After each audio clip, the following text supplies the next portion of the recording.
انعان حکومت سنبھالتے ہی صدر ایوب کے سر پر اصلاحات کا بھوت بڑی شدت سے سوار ہو گیا۔ شروع ہی سے انہوں نے اپنے ذہن پر یہ مفروضہ طاری کر لیا تھا کہ پاکستان کے نظام زندگی اور نظام حکومت کا ہر شعبہ بری طرح بگڑا ہوا ہے اور ان کی اصلاح کرنا ان کا فرض منصبی ہے۔ دل ہی دل میں وہ اپنے آپ کو ایک انقلابی ریفارمر سمجھتے تھے، لیکن در حقیقت ان کی طبیعت کی افتاد انقلاب پسند تھی نہ انقلاب انگیز تھی۔ ان کے کردار میں میانہ روی، اعتدال پسندی، مصلحت اندیشی اور عافیت طلبی کے عناصر اس قدر غالب تھے کہ کسی شعبے میں بھی انقلاب کا کوئی تقاضا پورا کرنا ان کے بس کا روگ نہ تھا۔ بنیادی طور پر وہ سٹیٹس کو کے آدمی تھے۔ یہی وجہ ہے کہ اصلاحات کے نام پر وہ معمولی سی چھان پھٹک اور جھاڑ پونچھ کے علاوہ کوئی دورس کارنامہ سر انجام نہ دے سکے۔ جیسے جیسے ان کے زمانہ اقتدار کی رسی دراز ہوتی گئی، ویسے ویسے ان میں احتیاط پسندی کی احتیاج شدت سے بڑھتی گئی۔ صاحب اقتدار اگر اپنی ذات کے گرد خود حفاظتی کا حصار کھینچ کر بیٹھ جائے تو اس کی اختراعی، اجتہادی اور تجدیدی قوت سلب ہو کر اسے لکیر کا فقیر بنا دیتی ہے۔ خود سلامتی کا بیج کنیاتی ٹھہراؤ میں جڑ پکڑتا ہے اور تغیر و تبدل کا زیر و بم اس کی نشو و نما کو راس نہیں آتا۔ یہی وجہ ہے کہ اصلاحات کا ابتدائی جوش و خروش ملیریا کے بخار کی طرح بڑی تیزی سے چڑھا اور رفتہ رفتہ کہیں بالکل اتر گیا، کہیں مزمن ہو کر رگوں پٹھوں میں بیٹھ گیا۔ اس کے بعد یہ معمول ہو گیا کہ جب کبھی مارشل لاء لگتا ہے، یہ خوابیدہ جراثیم نئے سرے سے جوش مارنے لگتے ہیں اور اصلاحات کا شوق باری کے بخار کی طرح کچھ دیر چڑھتا اترتا رہتا ہے اور پھر حسب دستور کہنا ملیریا کی مانند اگلے موسم تک کے لیے افاقے کی صورت اختیار کر لیتا ہے۔ صدر ایوب کا رجحان اصلاحات کی طرف مائل دیکھ کر ہماری فرض شناس نوکر شاہی نے بھی اپنی روایتی نبض شناسی کا ثبوت دیا اور بیوروکریسی کے اعلیٰ طبقے نے آنن فانن اصلاحات کو ہی اپنا اوڑھنا بچھونا بنا لیا۔ اب جناب صدر جس شعبے کی اصلاح کا بیڑا اٹھاتے تھے، اس شعبے کے نئے اور پرانے افسر اور سرکاری اور نیم سرکاری ماہرین لبیک لبیک کہتے ہوئے آگے بڑھتے تھے اور انہی لوگوں میں سے کچھ حضرات کا انتخاب کر کے ایک کمیشن یا کمیٹی قائم کر دی جاتی تھی۔ عام طور پر یہ لوگ اپنے اپنے محکمانہ تجربوں، تعصبات، روایات، مفادات اور محرومیوں کی دلدل میں اس قدر دھنسے ہوئے ہوتے تھے کہ ان کا ذہن کسی نئی روش پر سوچنے سے سراسر قاصر تھا۔ سال دو سال کی محنت کے بعد ہر کمیشن یا کمیٹی ایک بھاری بھرکم اور ضخیم رپورٹ مرتب کرتی تھی۔ اس رپورٹ کا ایک نسخہ پیشکشی سنہری حاشیے والی خوبصورت موروکو لیدر کی جلد میں سجا کر صدر ایوب کو ایک خصوصی تقریب میں بڑے طمطراق سے پیش کیا جاتا تھا۔ دونوں جانب سے تعریف و توصیف، خیر سگالی اور خوش کلامی کا بڑا فیاضی سے عوض معاوضہ ہوتا تھا اور پھر یہ رپورٹ سیدھی اپنے ہی محکمے میں واپس چلی جاتی تھی تاکہ جن جن اصلاحات کی سفارش کی گئی ہے ان پر مزید عمل درآمد شروع کیا جائے۔ یہ عمل اسی طرح کا تھا جیسے بلی کو دودھ کی رکھوالی پر بٹھا دیا جائے۔ اصلاحات کی ناکامی ہو یا کوئی دوسرا منصوبہ ٹوٹ کر بگڑ جائے، اس کی ذمہ داری ہمیشہ بیوروکریسی ہی کے سر تھوپی جاتی ہے۔ سیاستدان اپنی کمزوریوں، کوتاہیوں اور محرومیوں کا الزام بیوروکریسی پر ہی لگاتے ہیں۔ مارشل لاء نازل ہو تو سارے بگاڑ کی وجہ بیوروکریسی کو ہی گردانا جاتا ہے۔ کبھی نوکر شاہی کی تطہیر کے لیے اسکریننگ کا عمل ظہور میں آتا ہے، کبھی تھوک کے بھاؤ ہزاروں ملازم بغیر کسی انکوائری کے برطرف کر دیے جاتے ہیں، کبھی بیوروکریسی کو راہ راست پر لانے والے افراد چھوٹے بڑے سرکاری ملازموں کی پتلونیں اتار کر انہیں درختوں پر سر کے بل ٹانگ دینے کی دھمکیاں سناتے ہیں۔ ایسے ماحول میں ہر بار نئے حکمران اپنے آپ کو اللہ کے مقرب فرشتے سمجھتے ہیں اور نوکر شاہی کے ہر فرد کو ابلیس کا ساتھی قرار دیا جاتا ہے۔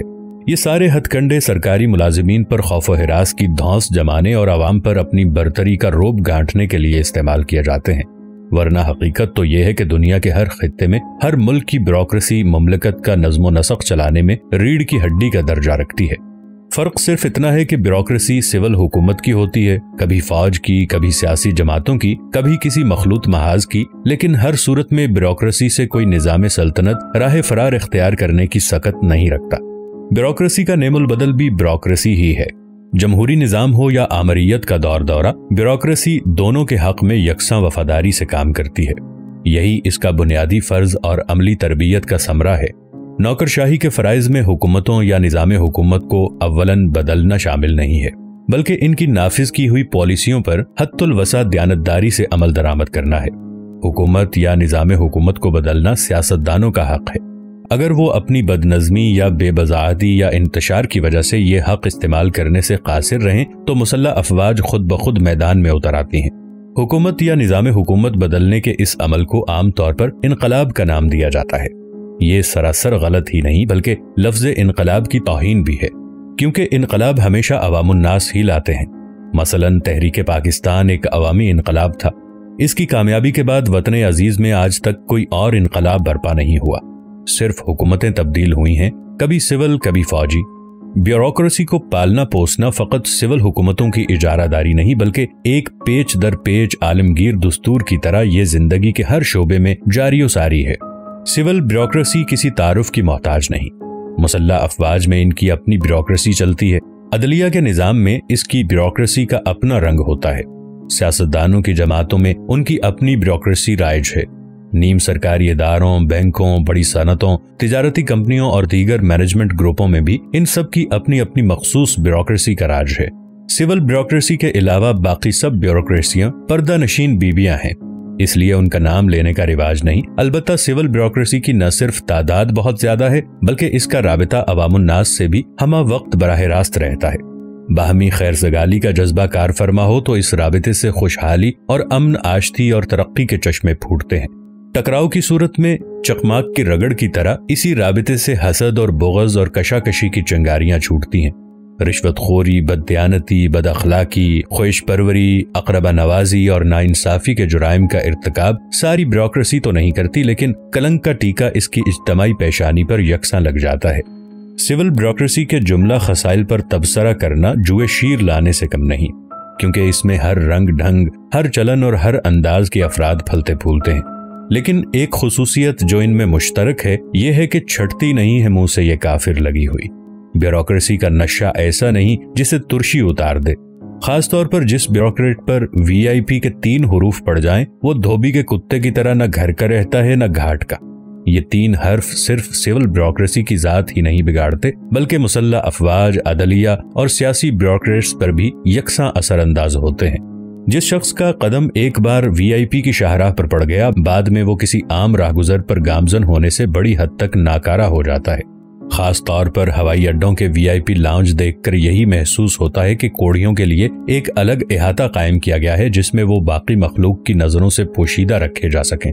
سربراہان مملکت اور غیر ملکی اکابرین کے لیے وی آئی پی لاؤنج استعمال کرنا تو واجب اور مناسب ہے، لیکن اپنے ہم وطن کے وزیروں، سفیروں اور اعلیٰ افسروں کو اپنے ہی ہم وطن عوام سے کاٹ کر چھوت چھات کے مریضوں کی طرح خصوصی لاؤنج میں محبوس کرنا باعث شرم ہے۔ اگر یہ حضرت بھی عام لاؤنجوں سے گزریں تو لازم نہیں کہ عوام الناس کے دوش بدوش چل کر ان کی ناک کٹ جائے گی، البتہ وی آئی پی کا لبادہ اوڑھ کر ان کے دماغ کا ٹیڑھا ہو جانا زیادہ قرین قیاس ہے۔ وی آئی پی کو برہمن اور عوام کو شودر کا درجہ دینا اسلامی اخوت اور مساوات کے تقاضوں کی تذلیل کے مترادف ہے۔ میں نے اپنی 30 سالہ ملازمت کے دوران وی آئی پی لاؤنج فقط 4 بار استعمال کی ہے، وہ بھی کبھی اپنے پی اے کا دل رکھنے کے لیے اور کبھی اپنے پرائیویٹ سیکرٹری کے روب میں آ کر۔ اسی طرح کے دباؤ میں آ کر ایک بار میں کراچی کے وی آئی پی لاؤنج میں جا بیٹھا، لیکن لاؤنج کے پروٹوکول افسر کو میری ذات میں وی آئی پی کی خصوصیت نظر نہ آئی۔ وہ جھپٹ کر میرے پاس آیا اور شک و شبے سے لبریز لہجے میں پوچھنے لگا، کیا آپ وی آئی پی ہیں؟ میں نے شرارتاً کہا کہ وہ کیا بلا ہے، ویری امپورٹنٹ پرسن۔ اس نے ایک ایک لفظ چبا چبا کر میرے علم میں اضافہ کیا۔ جی نہیں، میں تو اپنے آپ کو ایسا نہیں سمجھتا۔ میں نے اقبال جرم کیا۔ پھر آپ یہاں کیوں آ گئے؟ عوامی لاؤنج میں تشریف لے جائیں۔ افسر نے حکم دیا۔ میں تو تعمیل حکم کے لیے تیار ہو گیا، لیکن عین اس وقت میرا پی اے آڑے آ گیا۔ معلوم نہیں اس نے پروٹوکول افسر سے کیا بات چیت کی کہ وہ بیچارہ محجوب سا ہو کر میرے پاس آیا اور بولا، سر میں معافی کا خواستگار ہوں، آپ نے اپنی اصلیت چھپا کر مجھے بے حد شرمندہ کیا۔ میں نے جواب دیا، بھائی کون وی آئی پی اور کہاں کا وی آئی پی؟ شرمندگی تو ان حضرات کو لاحق ہونا چاہیے جو اپنے آپ کو سچ مچ وی آئی پی سمجھ بیٹھتے ہیں۔ یہ سن کر نوجوان افسر مسکرایا اور بولا، جناب آپ کس دنیا کی بات کر رہے ہیں؟ اب تو وی آئی پی بھی کسی شمار قطار میں نہیں رہے، کیونکہ ان کے سر پر وی آئی پی کا درجہ بھی مسلط ہو گیا ہے، ویری ویری امپورٹنٹ پرسن۔ کون کہتا ہے کہ بیوروکریسی کے سائے تلے وطن عزیز تیز رفتاری سے روز افزوں ترقی کی راہ پر گامزن نہیں؟ اپنی اصلاحات کو نافذ کرنے کے لیے صدر ایوب نے جو کمیشن اور کمیٹیاں قائم کی ان کی تفصیل کچھ یوں ہے۔ اصلاحی کمیشنوں کی فہرست: زرعی اصلاحات کمیشن، جہاز رانی کمیشن، اصلاح قانون کمیشن، انتظامیہ کی تنظیم نو کے لیے کمیٹی، کمیشن برائے قومی تعلیم، صدر مقام کے محل وقوع کی کمیٹی، تحقیقاتی کمیشن برائے قرضہ جات، غذائی و زرعی کمیشن، سائنس کمیشن، تنخواہ و ملازمت کمیشن، کمپنی قانون کمیشن، طبی اصلاحات کمیشن، کھیل، ثقافت اور نیاد نو کی کمیٹیاں، پولیس کمیشن، آئین کمیشن، قیمتوں کی تعین کا کمیشن، فلمی معلوماتی کمیشن، فالتو افرادی طاقت کا کمیشن، سماجی برائیوں کا کمیشن، برقی طاقت کا کمیشن، مالیاتی کمیشن، قرضہ جاتی کمیشن، رائے دہی کی کمیشن، قومی آمدنی کمیشن، قومی مالیات کمیشن، اقلیتوں کا کمیشن، نشریاتی کمیشن، پریس کمیشن۔ یہ پریس کمیشن بہت پہلے قائم ہو چکا تھا لیکن اس کی رپورٹ مئی 1959 میں موصول ہوئی۔ شکر کمیشن، یہ بھی پہلے قائم ہو چکا تھا لیکن رپورٹ اگست 1959 میں موصول ہوئی۔ شادی و آئلی قانون کمیشن، یہ کمیشن 1954 میں قائم ہوا تھا۔ اس کی رپورٹ بھی 1956 میں موصول ہو چکی تھی لیکن اس پر عمل درآمد مارچ 1961 میں ہوا۔